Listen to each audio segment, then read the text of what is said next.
ముఖ్యమంత్రి కిరణ్ కుమార్ రెడ్డిపై మాజీ డీజీపీ దినేష్ రెడ్డి చేసిన వ్యాఖ్యలను కార్మిక శాఖ మంత్రి దానం నాగేందర్ ఖండించారు.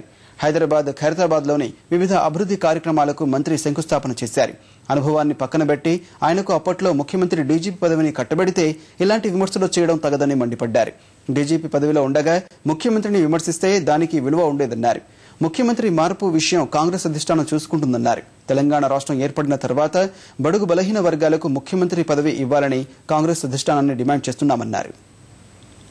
పదవిలో ఉన్నప్పుడు ఇలా ముఖ్యమంత్రి గారు చెప్తున్నారని చెప్పుకుంటే దానికి ఒక శాంటిటీ, దానికి ఒక గౌరవం ఉండేది. కానీ దిగిపోయిన తర్వాత చెప్తే దానికి ఏం గౌరవం ఉంటుంది? అనవసరంగా ఆయన దిగజార్చుకుంటే తప్ప ఇదేం లేదు. ప్రమోషన్స్ ప్రకారంగా ఎవరెవరికైతే అవకాశం ఉంటుందో ఇప్పించాలనేది ప్రభుత్వం యొక్క ప్రధానమైన లక్ష్యం ఉంటుంది. కానీ ఏదో ఉద్దేశపూర్వకంగా ముఖ్యమంత్రి గారు చేసినాడని అనుకోవడం కూడా అది కరెక్ట్ కాదని మేము భావిస్తా ఉన్నాం. ఇప్పుడు ఆయన ఒక్కసారి ఇట్లా మాట మార్చి ముఖ్యమంత్రి గారిని విమర్శించడం అది సరైనది కాదని మేము భావిస్తున్నాం. దాన్ని మేము తీవ్రంగా ఖండిస్తున్నాం.